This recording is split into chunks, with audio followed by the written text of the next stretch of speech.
நீங்கள் வீடியோ தான் ஃபர்ஸ்ட் அதிகமாக சீமானுக்கு சப்போர்ட் பண்ணியிருக்காங்க. விஜய் இந்த சேஞ்ச் எப்படி பார்க்குறாங்க? இது எப்படின்னா இப்போ விஜய்னு பார்த்துட்டோம்னா நம்ம தளபதி ஃபேன்ஸ்ன்ற நிறைய பேர் சேஞ்ச் ஓவர் ஆயிருக்கு. ஸோ சீமானுக்கு நாம் தமிழர் கட்சி அதுக்கும் ஆறுதல் கொடுத்துட்டு தான் இருக்காங்க. பட் பார்ப்போம் எப்படி போகுது இந்த 26 நமக்கு. 26 தளபதி தான் ப்ரோ. தளபதி ஏன் ஒரு சேஞ்ச் வேணும்ல தமிழ்நாடுக்கு. ஸ்டாலின் சேஞ்ச் வேணுன்றாங்க. என்ன மாதிரி சேஞ்ச் வேணும்னு நினைக்கிறீங்க? ஆல்ரெடி ஸ்டாலின் வந்து பார்த்துட்டோம். எதுலேயுமே முன்னேற்றம் இல்லை, நிறைய இடத்துல ப்ராப்ளம் இருக்குல்ல. ஸோ அதை ரீக்ரியேட் பண்ணுறதுக்கு தமிழ்நாடுக்கு விஜய் வந்தால் கரெக்டாக இருக்கும். இல்லை ப்ராப்ளம் எல்லாரோட ஆட்சியிலும் தான் இருக்குது. தமிழ்நாடு வந்து 2வது இடத்துக்கு கொண்டு போயிருக்காரு கல்வித்துறையில். அதெல்லாம் எப்படி டவுன்ஃபால் நினைக்கிறீங்க? இல்லை ப்ரோ, ப்ராப்ளம் இருக்குன்னு நீங்கள் சொல்லிட்டீங்கல்ல. ஆனால் விஜய் வந்து இப்போ தான் ஃபஸ்ட் டைம் வராரு. ஸோ அவரோட கொள்கையெல்லாம் பேசும்போது பார்த்தா அடுத்து வரது பார்த்தா கொடுத்தான்னு தெரியும். விஜயகாந்துக்கு நிறைய பேசி பார்த்துருக்கோம், கொடுக்கல, சான்ஸ் கொடுக்கல. ஸோ விஜய்க்கு கொடுத்தா பெட்டராக இருக்கும். கொடுத்து பார்ப்போம். ஃபஸ்ட்டு 5 வருஷம் தானே, அதுக்கப்புறம் சேஞ்ச் ஓவராக தான் போகுது. நல்லா இருந்துச்சுன்னா அதை அப்படி கண்டினியூ பண்ணலாம். ப்ரோ 26 யார் முதல்வர் ஆனால் நல்லா இருக்கும்? ஆல்ரெடி டிஎம்கே ஏடிஎம்கே இருந்துகிட்ருக்கு. சரிங்களா, ஏன்னா புதுசாக வந்தால் நல்லாயிருக்கும். இப்போதைக்கு விஜய் ஃபைட் பண்ணிகிட்டு இருக்காரு. பட் ஆனால் அவரும் வந்து எப்படி சொல்கிறது, இன்னும் கொஞ்சம் நிறைய லேர்ன் பண்ணணும். பொலிட்டிஷியனாக ஈஸி இல்லை, நிறைய கிராஸ் பண்ணி நிறைய பார்க்கணும். பட் ஆனால் விஜய் வந்தால் நல்லாயிருக்கும் என்னோடய ஒப்பீனியன். மேபி புதுசாக வந்தால் என்ன பண்ணுறாரு பார்க்கலாம். இவங்க ஆல்ரெடி 2 பேர் ரொம்ப வருஷமாக இருக்காங்க. மேபி எதனா பண்ணலாம், இல்லைனா ஆப்பர்ச்சுனிட்டி கொடுக்கலாம். புதுசாக வந்தால் எதனா பண்ணானா மாற்றம் தான் பரவாயில்ல, இல்லைனா அதுக்கு நம்ம பார்த்து தான் ஒரு ட்ரை பண்ணலாம். 26 யார் முதல்வர் ஆகும்னு நினைக்கிறீங்க? இப்போ இருக்க சுச்சுவேஷனில் வந்து யார் உருவாக்குறது யாருக்குமே தெரியல. ஆனால் வந்து வருங்காலத்தில் வந்து மக்களுக்கு அப்போ வந்து எம்ஜிஆர் நிறையா பண்ணியிருக்காங்க, ஜெயலலிதா அம்மா நிறையா பண்ணியிருக்காங்க. நம்மளுக்கு தெரிஞ்சு கலைஞரும் பண்ணியிருக்காங்க. பட் அவங்களோட சுயநலத்துக்காண்டி தான் எல்லாமே பண்ணிக்கிட்டு இருக்காங்க. நம்மளுக்கு கருத்து கணிப்புங்கிறது யார் வருவாங்கிறது நம்ம சொல்ல முடியாது. மக்களோட முடிவு. விஜய் வந்து இப்போ எல்லா விஷயமும் நல்லா பண்ணிக்கிட்டு வராரு, எல்லாமே பண்ணுறாங்க. பார்க்கலாம். நீங்கள் கேட்குற மாதிரி தான் கொஸ்டின். இது இப்போ இந்த வருஷம் எலெக்ஷன் வந்து பெரிய ட்விஸ்ட்டு தான். யார் எப்படி நடக்கும் என்னன்னு தெரியல. ஃபியூச்சரில் எப்படி வேணால் நடக்கும். வேறு என்ன தெரிஞ்சு வந்திருக்காரு, ஒரு சான்ஸ் தரலான்றீங்க. இப்போ சீமான் அது போன்ற தலைவர்கள்லாம் இருக்காங்க, உங்களுக்கு ஒரு வாய்ப்பு கொடுத்துருக்கீங்களா? சீமான் எப்படி சொல்கிறதுங்க, இப்படியும் பேசுகிறாரு அப்படியும் பேசுகிறாரு. கரெக்டாக ஒரு நிலையாக பேசுகிறது இல்லை. ஒரு நிலையெல்லாம் லைக் அக்ரிகல்ச்சர் பற்றி பேசினா அதை டீப்பாக போனால் அதை எல்லாத்தையும் பார்க்கணும். ஆனால் அவர் போகிறாரு திடீர்னு. பட் அப்படியே ஒரு நிலையாக இல்லாத மாதிரி எனக்கு ஃபீல் ஆச்சு. பேசுகிறாரு, ஸ்பீச் நல்லாயிருக்கு. பட் ஆனால் வந்து எஃபெக்டிவாக பண்ணுற மாதிரி எனக்கு தெரியாது. அதனால் விஜய்னா இப்போதைக்கு ஃபெமிலியராக விஜய்.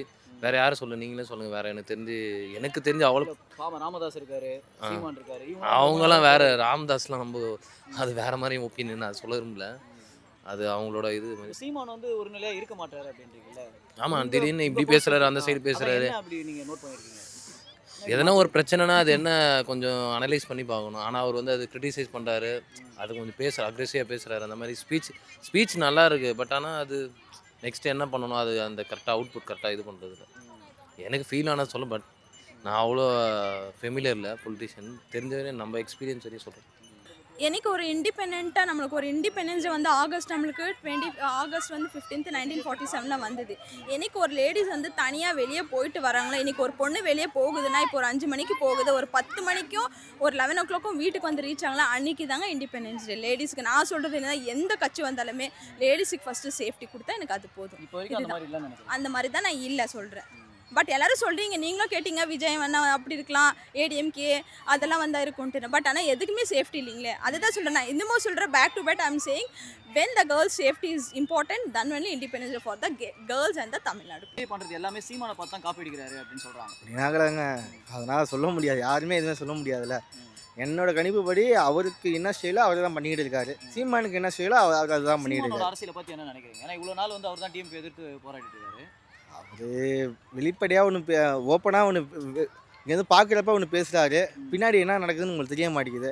ஆனால் எல்லா இடத்துலையுமே அந்த குரல் வந்து வெளியே வரமாட்டேங்குது. எப்பயுமே அந்த குரல் வெளியே வரணும், அந்த குரலே வரமாட்டேங்குது. எங்கெங்கே கம்மியாகணுமோ கம்மியாகிடுது, எங்கெங்கே அதிகரிக்குதோ அதிகரிக்குது. ஆக முதல்ல மீடியா முன்னாடி மட்டும்தான் அவரோட குரல் ஃபுல் அண்ட் ஃபுல்லாக அதிகரிக்குது. மற்றபடி எங்கேயுமே அந்த அவரோட வாய்ஸே இல்லை அவர்கிட்ட. இப்போ விஜய்க்கு வந்து ஒரு வாய்ப்பு கொடுக்கலாம்னு நினைக்கிறேன். ஆப்பர்ச்சுனிட்டி தாங்க, யார் இருந்தாலும் புதுசாக கொடுத்து பார்க்கணும். மேபி இவ்வளோ நாள் இருந்தவங்க பண்ணாங்க, அவங்க ஈஸிலாம் இல்லை. டிஎம்கேலாம் வந்து இவ்வளோ கிராஸ் பண்ணிக்கிறாங்கன்னா அதெல்லாம் வந்து ஈஸி இல்லை. ரொம்ப பாலிடிக்ஸ் ரொம்ப ஈஸி இல்லைங்க. சும்மா சொல்லிடலாம் வரதுன்னா. சும்மா ஒரு எம்எல்ஏ கவுன்சில் லோக்கலாக இருக்கிறதே அவ்வளோ கஷ்டம் வந்து ஹேண்டில் பண்ணுறது. ஓவராலாக ஒரு ஸ்டேட்டையே கண்ட்ரோல் பண்ணோன்னா அது பெரிய விஷயந்தான். பார்க்கலாம், மேபி ஆப்பர்ச்சுனிட்டி கொடுக்கலாம் தான் ஒரு பேர். பட் ஆனால் அவங்க வருவாங்க நம்ம சொல்ல முடியாது. மேபி இவங்க இவ்வளோ நாள் இருக்காங்க, மேபி கொஞ்சம் ஒரு ஓட்டு வந்து உடையும் கொஞ்சம் கொஞ்சம் பார்க்கலாம் தான். எப்படியும் ஒரு சேஞ்சஸ்க்காக தான் விஜய்க்கு ஓட்டு போகணும். ஆமாம், சேஞ்சஸ் தான். சேஞ்சஸ் நீங்கள் எதிர்பார்க்குறீங்க?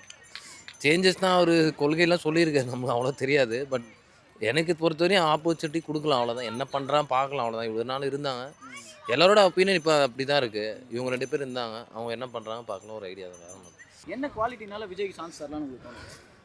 ப்ளஸ் அவர் சூஸ் பண்ணுற ஒரு கேண்டிடேட் பார்த்தீங்க அப்படின்னா நிறைய படித்தவங்க நிறைய அப்படி தான் இருக்காங்க. திமுகவில் தெரியும் உங்களுக்கு, பல வருஷமாக இருக்கவங்க எல்லாருமே வந்து படிச்சிருக்கவங்கன்னு சொல்ல முடியாது. ஃபுல் அண்ட் ஃபுல் ஃபேக்காக தானே இருக்குது, நமக்கே தெரியும்ல.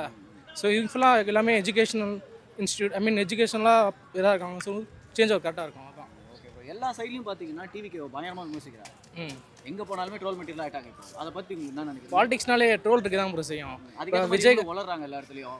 விஜயகாந்துக்கு ட்ரோல் எவ்வளோ வந்துச்சு நமக்கு.